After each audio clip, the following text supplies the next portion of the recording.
Hello and welcome to another edition of Life Skills here on GNAT TV. I'm Andrew McKeever, the news director here at GNAT TV's News Project. It's a pleasure to have you with us today. Today is Thursday, February 8th, and we're going to be talking about another problem or issue that many folks encounter along the way of life.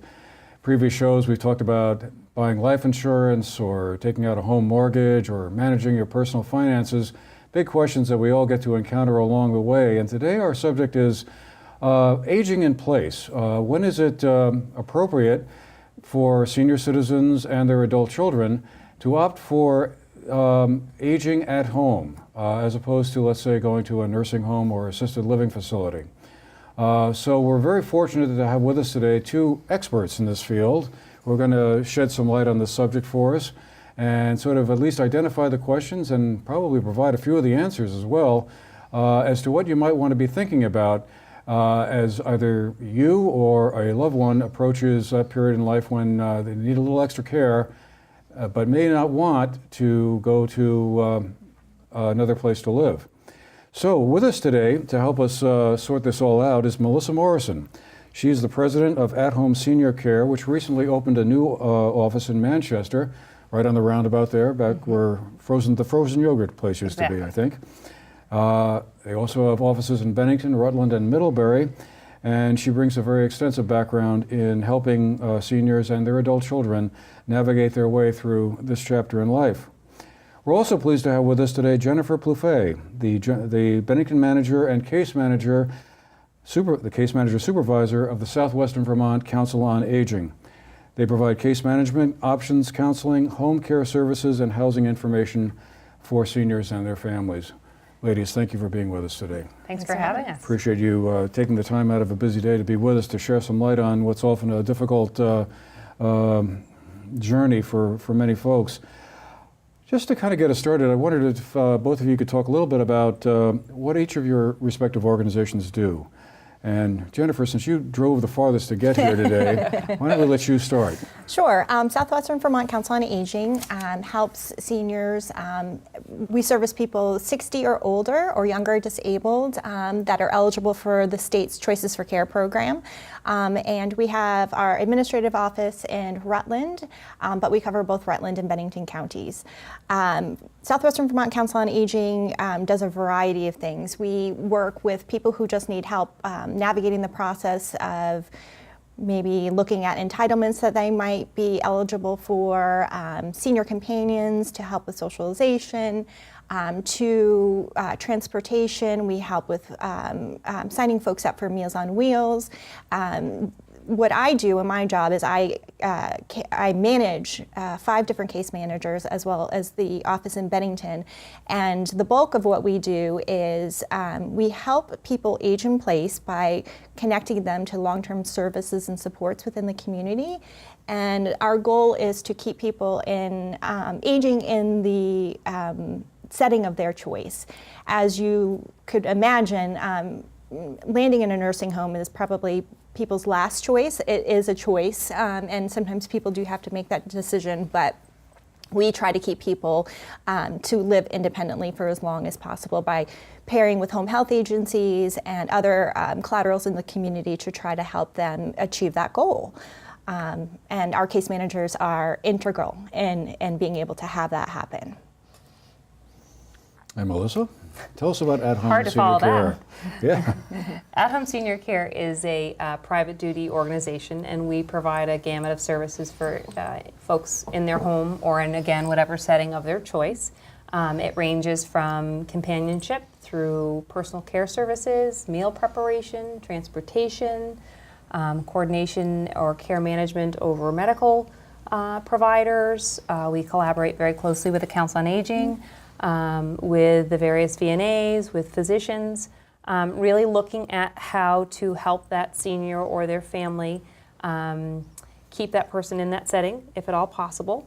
We have client managers that go into the home and help the family assess safety, fall prevention. Our caregivers are trained, insured, and bonded, and scheduled based on what seems appropriate for the senior and what their goals are. All right. Well, I guess just to get us going here, what are some of the main reasons to opt for at-home care? I mean, the obvious one seems to be, well, that's where someone's familiar, comfortable. You know, they're probably going to be more relaxed there, and are more people opting to do this, or is that a trend that we're seeing more of? I would say so. I think that to be able to live in the environment that you're most comfortable in, that's the least restrictive environment. Is certainly where people tend to want to remain, and there can be some challenges in the process of making that happen. For example, there could be safety issues, like say you have a senior who is living in a 2-story home and they have stairs, and that stairway can become a hazard for them, and so we try to figure out ways to help people either get adaptive equipment into the home to kind of take that barrier away, or we also help if people are willing and it is an option for them to kind of transition into senior housing, which is not assisted living or a nursing home, but kind of a middle ground, so that people can have increased socialization. It helps them from being isolated and those types of things. But and thinking about my own parents, and as they continue to age, we're looking at home modifications and those types of things. Really, it is people's desire to stay at home. It's usually a family home, a place where they've lived a long time, and they don't want to lose that. And I think one of the things that we see with folks as in the aging process is oftentimes some very simple interventions can help someone be successful in their home. You know, we certainly provide services around the clock for those that need it, but a lot of people, it's a simple check-in in the morning, somebody helping to make sure they had breakfast, got their medication, were safe when they were in the shower. They might be able to do a lot of that themselves, but it could be a visit then. It could be somebody coming back in the evening just to close out the day. It's also having the family, and again, it's not just our organization. There's a number of organizations, the Council on Aging's case managers, that collaboration to see what needs to be in place. And sometimes it's evolving. Somebody may have an illness or a hospitalization, and they come home with a visiting nurse, Medicare covered service, and families involved. And then as that, I think we're going to get into that a little bit more as we talk of sort of how things are paid for. But as someone improves and they have had some home PT or some home occupational therapy, and they just need a little extra help, it's being able to set somebody up to be successful. Maybe it might be it's working with them to allow them to accept services. And often folks, I see seniors worried they're going to lose their independence by having somebody come in. Oh, I can do it myself. I'll be fine. I'll do it myself. And when they do let go enough to have that extra help, I often see their independence increase rather than decrease, because some of the burdens of what they need to accomplish are removed. They get their medications on time, so they feel better, so they have energy to do more, so they're more social. They are eating better and hydrated better, so they have less risk for falls. And it can be simple little steps that are put in place, and the organizations working collectively together, communicating with their physician to let them know that really is helping folks stay in their home and helping them be more successful in doing that. I was just wondering, as either the seniors themselves or their adult children approach this phase in life, is there a tipping point or a sign that says, you know what, mom and dad just really can't be left alone anymore? They need some kind of support, whether it's something like what you're both describing or something else. Is there some kind of set of signals that people should be aware of that say, hey, maybe it's time to make a change here? Oh, absolutely.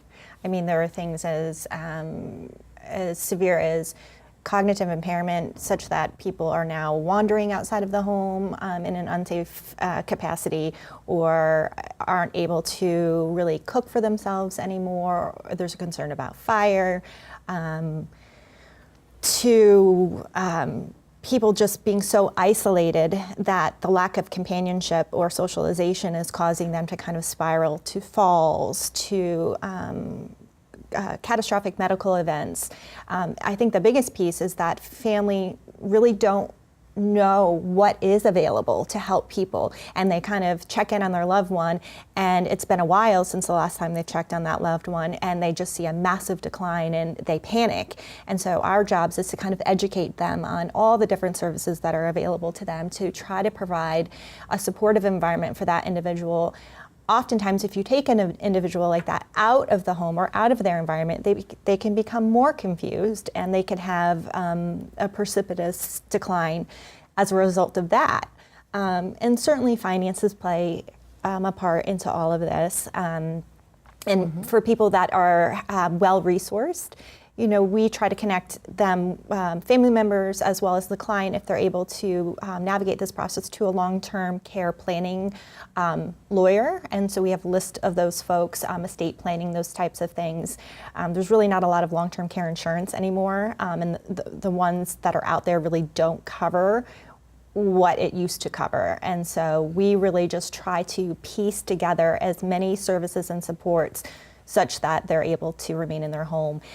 What usually happens is it's a massive catastrophic medical event that takes somebody completely out of the home.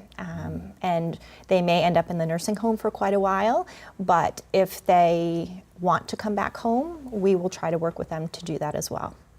And I think sort of a tipping point to think about as well, it's different certainly for every situation, and that's kind of a hard, but sort of some things that we often see that triggers whether it's a call to us or a call to one of the other agencies, is there's been a few different emergency room visits, or families seeing a spike in the phone calls they're getting from their loved one, or there's a recurring infection such as urinary tract infection that will tip somebody who's older over, and they don't have the normal signs that a younger person might. Somebody who's not well being able to manage their diet and hydration. Those two things I would say are a big, so when families are, struggling with when is the right time, is you're watching for patterns. You're watching for things that seem out of the ordinary, and families should really trust their instinct. I think one of the scary things for seniors is, I had a grandmother who, when I started in this field a number of years ago, said to me, "Well, you're the devil nobody wants to know." And I said, and I've taken that to heart, because, my grandfather passed away in his 70s, and she was well into her late 80s, and she was very adamant to stay in her own home, and she feared that somebody like me walking into her house was going to try to change the way she lived. And I think as providers, we're constantly challenged with taking a step back, recognizing what's the goal for that person in that family, and then trying to find a compromise or an option that helps mediate most of the risks by allowing the person to have quality of life. And it's not always perfect, and I think families, knowing that there's resources like ours, the Council on Aging is often the access point to get involved in services. Obviously income, resources, those all play a factor into what services you'd be eligible for, but pretty much any of the providers in Bennington County, I feel confident, would help connect somebody.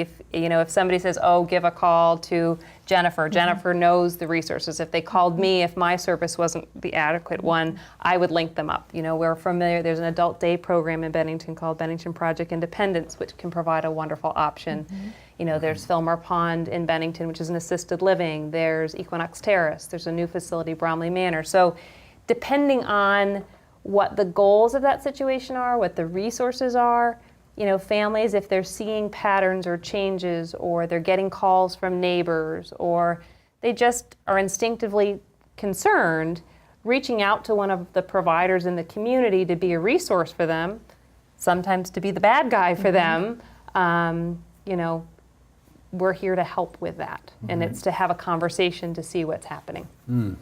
I imagine that the cognitive impairment aspect of this must be the hardest to deal with. I mean, the physical signs, are going to be pretty obvious, I would imagine, but that, mental deterioration or cognitive impairment, where someone's sort of, their old self part of the time, but then in another dimension, and other parts of the time. That must be the hardest part of having to cope with this. I think it creates probably one of the greatest challenges in keeping somebody in their home, because it's the safety component that's really, I would say, probably the biggest tipping point for someone going to an assisted living versus staying in their home. Because obviously we do provide round-the-clock care for folks, where they pay for 24 hours, 7 days a week. It's very costly. Some folks that are able to provide that. However, one of the things that I will say is it depends on, we have a lady that we care for right now who is in her home. She probably would be a great candidate for assisted living on paper. However, she's very comfortable in her home. She's got a wonderful supportive family that checks in and collaborating with our caregivers just a couple hours in the morning and a couple hours at night.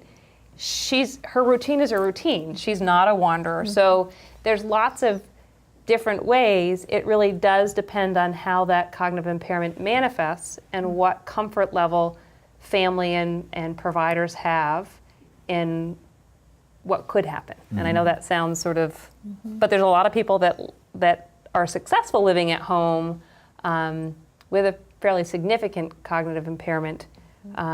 It's just putting in as many safety nets as possible. So you can really tailor a program to whatever the person's individual needs happen to be, it sounds like. As best we can. I mean, we at the Council on Aging, and I'm sure it's the same with at-home senior care, we really work from a person-centered approach, and we build in those services and supports around what's important to and what's important for the client. And we also take into consideration what strengths and limitations they may have. So something as, what Melissa was describing with the person that is able to stay at home with, some support from family and at-home senior care. Some people don't have that support, and that can create a bit of a problem. And so we look at, trying to figure out, would this person benefit from a senior companion, Meals on Wheels, an extra set of eyes going in a few times a week, adult day, so let's say caregivers work all day and they're concerned about leaving that loved one home alone. Adult day would be a nice resource in that situation, because that person can be at the adult day program all day long, and then they come home when the caregivers come home, and they're able to get that nighttime oversight. But it really does depend, and we work on care plans and service plans that are individually tailored for every client that we see. Does Medicare and Medicaid, do they provide some kind of reimbursement for some of these services, or is that a different, that really goes to life insurance or some kind of health insurance policy?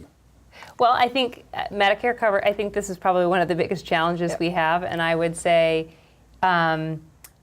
most folks have a hard time paying for service, or not hard time paying, accepting that they might need to pay.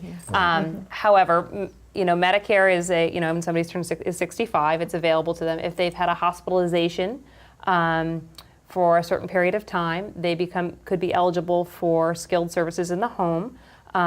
They could be also eligible for a short-term rehab stay, either at one of the area rehab centers. CLR, Bennington Health and Rehab, Crescent Manor are facilities that would be able to provide that under their Medicare benefit. When they're discharged, they then would be eligible, depending on their need. They need to be deemed homebound, meaning that it would be difficult for them to get out of their home. And that's usually pretty much if someone's had a hip fracture or some sort of major rehab state. Oftentimes they are discharged with that. SVMC has a wonderful program with their transitional care nurses that they've mobilized a group of highly trained nurses to help with that, bridge that gap when somebody gets home. There's medical case managers in most of the physician practices now, so that connection of when someone's discharged back into the home, it's part of the medical practice, and then they're linking with providers. So there's lots of safety nets around for folks that's covered under those Medicare dollars.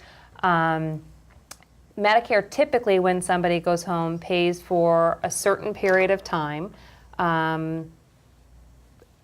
based on the need, and it would be usually a nurse going in a few times a week at first. a physical therapist, possibly an occupational therapist. And again, it's based on what that client's diagnoses are and what level of rehab potential they have. There may be a home health aide that could be added in as a Medicare benefit to help with a shower a few times a week. That's what Medicare typically will cover. Medicaid, on the other part, is income-based, needs-based, and there's a process to be involved in the Choices for Care program, which the Council on Aging is involved in, which does cover a significant number of services. And again, it's based on need and availability. Do you want to speak to that? Sure. So the Choices for Care program, there's a two-prong eligibility requirement in order to become to engage in that program. One is financial, so they have to, the consumer has to financially qualify. The second is they have to clinically qualify. And the goal of Choices for Care is to keep people home, and it's a cost-saving measure too, because those people have to meet what's considered nursing home level of care. So they have to have a certain deficit in their activities of daily living, so bathing, dressing, using the restroom, those kinds of things. But from there, if they qualify, and a lot of our folks do, and our job is to constantly kind of check back in with folks and reassess as needed as we see a little bit of a decline. But once they are able to get on that program, it is a amazing program and really does help to keep people in the home for as long as possible. And there's a plan of care that is written. Nurses go in to do a nursing assessment to kind of look at some of the medical deficits.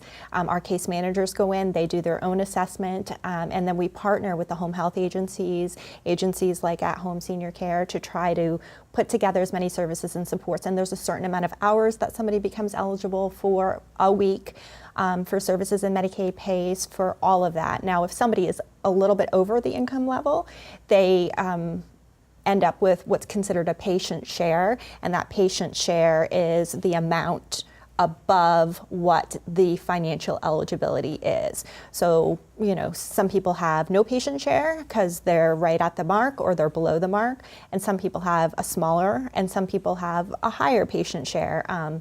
And it really is a wonderful resource to be able to keep people at home, and it's a cost-saving measure as well for the state of Vermont. Well, I've been wondering, we've been hearing so much lately about the demographic shifts in Vermont, or the challenges. The state, we have an aging population, I think we're still the second oldest. Maine is still a little bit ahead of us, though not by much at least. That's right. I mean, are we facing some kind of major problem here looking ahead 10 or 20 years when, you know, lots and lots of people start entering that age bracket when they need more help?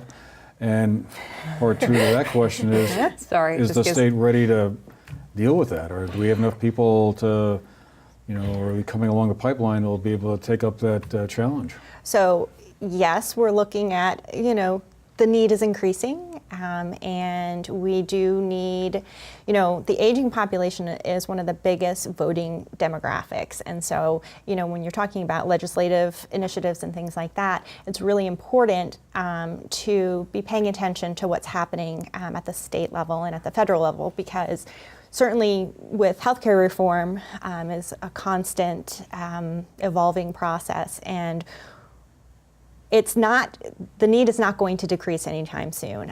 We're already seeing, you know, a pretty intense lack of caregivers available to care for the people that we have, whether it's, you know, being concerned with agencies having enough staff to cover the need that's out there. And so we have to figure out a way to be more creative and to kind of see the problem through a different lens, and to be able to be creative in our solution and how we do that and how we meet those needs, because it's here and it's not going anywhere. Yeah. I think one of the things we haven't touched upon as we talk about costs or how care is provided, there are a few other programs that help cover services. Veterans that are either, if they are linked or maybe they haven't been linked, you know, there's a number of veterans in the community that still work with their own physician, but as they increase their needs, there's a number of opportunities through the VA, the Bennington Clinic. They have a wonderful program, the Home-Based Primary Care Program, where the nurses, separate from their Medicare, separate from Medicaid, separate from private dollars, that they're eligible for through their veterans benefits, that can cover, we have a contract with them, the Adult Day Program does, so that you start to pool different funding sources to put a package together for folks. Long-term care insurance, we do a lot of long-term care insurance clients where they have a previous policy and really trying to be creative in using their daily benefits as best we can. Council on Aging has various grant programs. The Parkinson's Disease Association has contracts with different providers, so if different diagnosis organizations, associations, oftentimes we can link in and you sort of add them up, and before long you've got a nice package of services for somebody if they happen to be over the income criteria for the Medicaid program, but under resourced in terms of being able to manage all that they need to manage in their home financially. So I think it often is looked at as a dim picture. Well, if you don't meet this, then but I think there's a lot of ways of putting things together to help folks. Jennifer and I have started a variety of conversations about historically care is provided sort of by the hour, like you have a certain number of hours of care, and we've started to try to look at how could we collaborate, or how do we look at it differently? How do we use technology differently? There's so many options. We have a client who I know it could sound a little bit suspicious or big brother-ish, but we have a client who again has some cognitive impairment, and the family has a camera system set up as a means of keeping her safe without. We're in there part of the time doing care, but then they can check in on her, and she has enough of an awareness. It's not like they're doing it behind her back, but it's how do you use things differently to bridge that gap of the caregiver shortage that we are facing. I mean, it's a challenge to have enough staff to meet the needs of all the folks looking for the services being provided, no matter which agency is providing it. It's across the board. So how do you do things differently? How do you think out of the box of providing care? Well, it's like many hospitals nowadays are going to long distance care, and you were talking to a physician in South Dakota instead of someone down the road. Telemedicine, that's a huge change. Why not apply it to this as well? Absolutely. I guess just wondered, in the few minutes we have left, what would be the first steps either the adult children or the seniors themselves should do in terms of trying to reach out and connect with folks like yourselves? Do they go to your website? Do they make a phone call? What would be the way they kind of get in touch with you all and either of those are fine. I would say we are in the process of completely revamping our website, but we have what's called the Senior Helpline. That is a number that directs you to our information and assistance folks, and that's just a phone call. You can the person, the senior or the caregiver, or family member or neighbor can call up and say, hey, this is what's going on. I'm not really sure if you know where I can get help and support in this area, and our information and assistance folks are highly trained to be able to kind of have a dialogue with somebody, either mail things out to people, direct them, connect them to the right resources, and just try to help kind of give them a warm transfer to where they are looking to go. I think I would also say two sort of tips that I've learned over the years. One is if you're an adult child who has an aging parent, maybe not in any great need just yet, and you have a concern over the relationship with that senior's physician, you're going to want to step up sooner than later. Because if you have, and we have wonderful physicians in this area, this is for even adult children who have parents outside of this area that they're trying to be a long distance caregiver to, tackle that sooner than later, because that physician is a gateway to a lot of services. A lot of services come through a physician referral. Plus you want to be able to feel comfortable having that relationship and having your adult child and the parent work together as a team with that physician. So I've had situations where families will say to me, I've never liked that doctor, and they often become that's a lot of where the communication down the road happens. Today, well, I don't want to upset my mom because she really trusts him or he's been her physician for 40 years. It doesn't mean they need to get rid of him, but you need to get on board to getting a relationship that's going to be successful for communication if you're going to be involved. That's one little tip that I have. And then the second is just really to, if you're seeing things happening, make a phone call. You know, and as much as, even if it's just to know somebody out there, you know, it doesn't mean you have to sign up for services. It doesn't mean you have to engage an organization yet.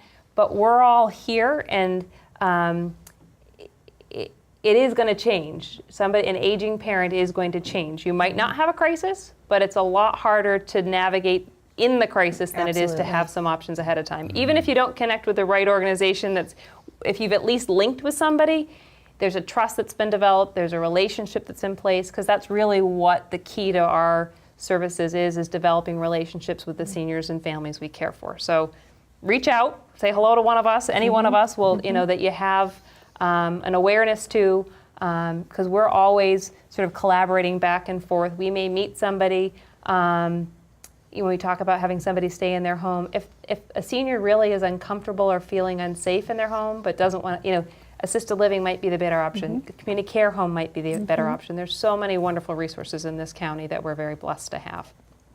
Well, all right. Well, I guess we'll have to leave the conversation there for now, but I want to thank both of you for being here and shedding some light on this often difficult situation that people find themselves in.